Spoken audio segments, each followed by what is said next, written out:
Hey guys, so tonight we are going to do a book review, and this book, it's a little hard to see because the letters fade away, but it says The Art of Seduction, and it is by Robert Greene. And this book is, I always recommend this book to almost anyone that asks about what book they should read next. It's an amazing book. It's a really good book, and you can definitely learn many things and acquire the skills that Greene talks about. In all honesty, this book could be a form of manipulation, but that's what kind of seduction is. I've always been a person that believed in I don't know. I'm all for women empowerment. So when you use your femininity, I feel like it could really help you achieve the next goal and or how should I say it, kind of accomplish things that guys might not accomplish. And I know that kind of sounds fucked up, but I honestly embrace it. Being a woman is so dope, and just using your feminine powers is amazing. And if you don't know how to seduce someone, I feel like you can learn a lot of great things here. But it's just not only just sexual. I have no idea what this is. Oh, I always do my signatures in all my books. So I just want to give you guys a quick review. This book is about, let's see, we have here 440 pages long, about 440 pages long, and it's amazing. It's an amazing book. I absolutely loved it. I started reading this book during quarantine, and I finished it right before the year, right before 2020 end. So real quick, if you guys don't know, Robert Greene, author of the 48 Laws of Power, has a degree in classical studies and has been an editor of Esquire and other magazines. He is also a playwright and lives in Los Angeles. So this guy's a real deal. I love to annotate my books just because what stands out to me, I like to write it. And I just want to review real quickly. So the book doesn't tell you how to be seduced. I don't know how should I explain it. I guess it does. So it starts off this way. So you have your content, and there's several parts. I think there are, want to say 3 parts. No, I'm wrong. There's only 2 parts. So the first part is more of the seductive character. You have the serene, the rake, the ideal lover, the dandy, the natural, the coquette, the charmer, the charismatic, the star, and then the anti-seducer. So those are your, I guess, the characteristics of how someone can come to you and seduce you. So I feel like it could be a little bit more coquette, and I feel like it could be very charismatic. And then there's I hardly see anyone being anti-seducer, someone that is so kind of pushed away by flirty and flirtatious stuff, but some people find that attractive, and I really don't know. But I mean, a lot of this is really great. I think I just want to give you guys a quick review. So real quick, the Serene is the ultimate male fantasy figure because she offers a total release of the limitations of his life. In her presence, which is always heightened and sexually charged, the male feels transported to a realm of pure pleasure. So I guess so they basically just give you different seducers in life. Then you have the rake, which is the rake is a great female fantasy figure. When he desires a woman, brief though that moment may be, he will go to the ends of the world for her. So I mean, I feel like we can all be a combination with these. I feel like I can for myself. And then you have like the ideal lover. Let me see what we can read about here. They find themselves disappointed by people, events, reality, which cannot match their youthful ideas. Ideal lovers thrive on people's broken dreams, which become lifelong fantasies. So that's kind of like like your ideal person, and you meet the ideal person. The dandy. Let me see. Most of us feel trapped within the limited roles that the world expects us to play. We are instantly attracted to those who are more fluid than we are, those who create their own persona. So hell yeah, I feel I mean, I can't be all at once. You can't be that. But I guess we could all like play a different role in someone's life differently. So I feel like we can all like be each of these like seducers at one point of our lives. The natural embodies the long forward qualities of childhood: spontaneous, sincere, what does it say? Unpretentiousness, the presence of naturals. We feel at ease, caught up in their playful spirit, transported back to the golden age. And then the croquettes are the grandmasters of the game, orchestrating a back and forth movement between hope and frustration. They bait with promise of reward, the hope of physical pleasure, happiness, fame by association, power, all of which, however, proves an elusive. Yet this only makes their target pursue them more. Let me just finish reading. It's kind of crazy. Okay, and then the charmer. Charm is seduction without sex. Charmers are consummate manipulators. But then again, I feel like we all are manipulators when it comes to seduction. Masking their cleverness by creating a mood of pleasure and comfort. I have done that many times. I have done that many times. The charismatic. Charisma is a presence that excites us. It comes from an inner quality, self-confidence, sexual energy, sense of purpose, contentment that most people lack and want. This quality radiates outward, permitting the gestures of charismatics, making them seem extraordinary and superior. And then you have the star, daily life harsh, and most of us constantly seek escape from the fantasies and dreams. Stars feed on this weakness, standing out from others through distinctive and appealing style. Okay, so, and then your seducers draw you by focused, individualized attention they pay to you. Anti-seducers are the opposite: insecure, self-absorbed, and unable to grasp psychology of another person. They literally repel. Root out anti-seductive qualities in yourself and recognize them in others. So, okay, so these are basically like the seductive characters. And then for part 2, we have the seductive process. And this is kind of like going out on a hunt to find the person that you want to seduce. And it's kind of crazy, to be honest. So you have your phase 1, separation, stirring interest and desire. So your first one is choose the right victim, create a false sense of security, approach indirectly. Number 3, send mixed signals.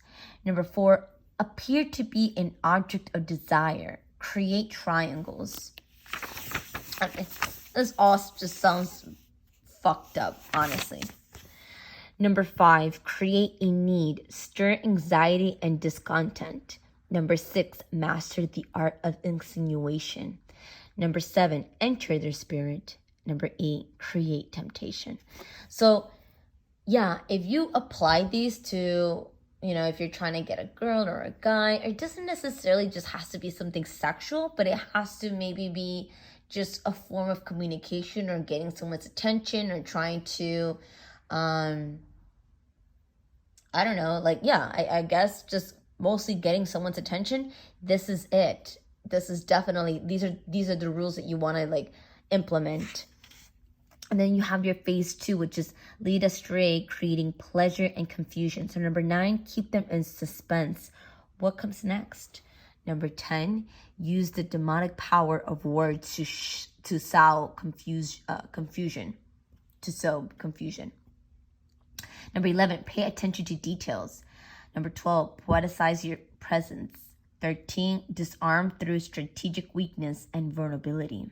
Number 14, confuse desire and reality to perfect illusion. Number 15, isolate the victim. Okay, so there's 3 phases. Actually, there's up to 4, but let's finish this up. So phase 3 is the precipitous. I'm probably mispronouncing that. Deepening the effect through extreme measures. Number 16, prove yourself. 17, affect a regression. 18, stir up the aggression and taboo.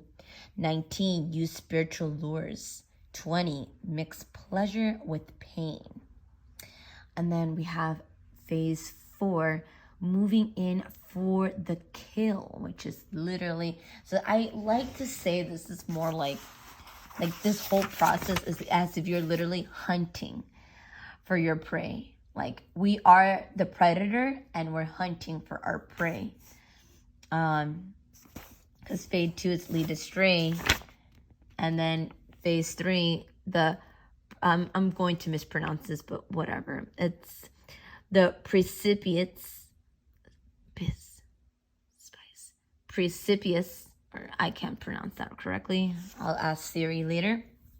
And then number 4 is moving in for the kill, like literally. So you got your target, so now you're just gonna go ahead and just like attack, get to them.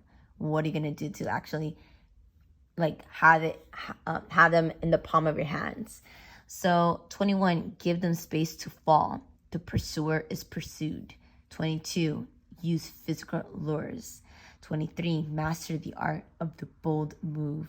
24, beware of the after effects.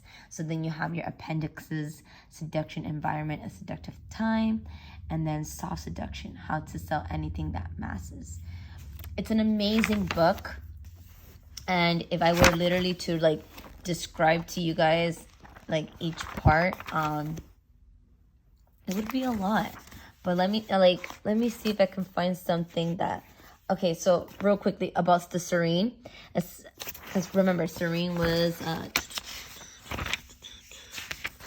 serene was one of the characteristics of serene is the ultimate male fantasy figure because she offers total release from the limitations of his life. And then what it says here, it says create the physical presence of a serene, heightened sexual allures mixed with a regal and theatrical manner. He is trapped. He cannot grow bored with you, yet he cannot discard you. Keep the distraction and never let him see who you really are. He will follow you until he drowns. So it just sounds like crazy. And what this author normally does, it's kind of like the same thing that he did. I don't know why I wrote that. Stupid bitches, not worth it. Why did I even write that? That's probably a story that I read and I'm like, fuck that. Robert Greene, like we mentioned in the beginning, he studied classical studies, and he basically knows, like he studied like these stories. It's not something that he has completely made up. No, he literally knows about history and how, like in history, we have come through different seducers, and I'm sure in all of our lives we have come across to seducers in our lives. So he just basically wants to like share details.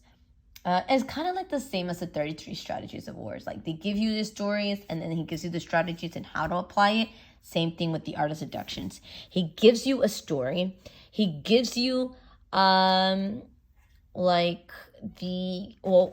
first, it was like talking about the characteristics of a seducer, and then like he'll discuss about how you can go after the person you want and how you can hunt them. I was like, oh my God. It says the seed. The soil is carefully prepared. The seed are planted months in advance. Once they are on the ground, no one knows what hand threw them there. They are part of the earth. Disguise your manipulation by planting seeds that take roots on their own. I'm like, oh my God, because I just thought that was like kind of cool. Yeah, no, this book is amazing. And I highly, highly, highly recommend it. It doesn't have to necessarily be just girls. It could also be guys. So you can understand, you could read history. You can also read about how like different seducers came to their, I guess, prey and manipulated them and actually end up, taking them in their hands, and they end up like in bed with them. So it's kind of like interesting. The stories are amazing. I just love, like, not to be like pervert or anything. I just love like the sexuality, like the seductive things in life. I love like that romantic, flirty stuff. So I just thought this book would have been fun. And the book surprised me a lot. I loved it. I loved how it was written. As mentioned, gives you a story about history. And then he gives you like the like within the phrases, he'll give you like, that's exactly what we were reading earlier, and like how we were breaking down 1, 2, 3. Like, I guess I don't want to say it's rules, but it's kind of more of a steps in a way. I don't know. I guess like different ways to how to approach, I guess I could say. So, and then he'll give you examples, and then and almost all his books, he'll give you like the reversal side of things. So like, yeah, not everything can work. You're always gonna have a bad side to something, I guess. And then the trick, oh wait, hold on, I want to share this. The trick to making them listen is to say what they want to hear, to fulfill their ears with whatever is pleasant to them. This is the essence of seductive language. Inflame people's emotions with loaded phrases, flatter them, comfort their insecurities, envelop them in fantasies, sweet words, and promises. And not only will they listen to you, they will lose their will to resist you. I was like, LOL, me, OMG, me. I tell people what they want to hear. I can't say that. Now, if someone watches this and then they talk to me, they're probably going to be like, yeah, you're full of shit. It's a great book. I highly recommend it. And I think that, again, I don't necessarily think this is just a book of like being seductive, learn how to be seductive. But I feel like you can implement this with almost anything in your life, whether it be like your coworkers, your bosses, the people that are around you, or people that you just kind of want to have some sort of like power over.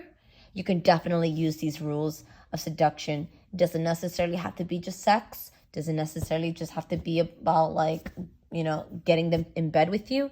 It definitely has to do a lot with just learning how to, it kind of sounds messed up, but how to manipulate people, how to have people like literally in the palm of your hands. So if that's something that you're really interested in, I highly recommend this book. It's an amazing book. It took me a couple of months just to read it because I got this book during quarantine. I want to say either April or May, finished it on December, just because between my business, with my brand, with Dine, and with work, it has taken a lot of time. So highly recommend it. Definitely. Robert Greene has to probably be one of my favorite authors now. I love him. I love his writing skills. Please give this a thumbs up. If there's any book that you guys would like to recommend, please write it down below in the comments section, and I will definitely look it up. And for the next time, I'm already reading my other books, so this book, great. All right, guys, peace out. Good night.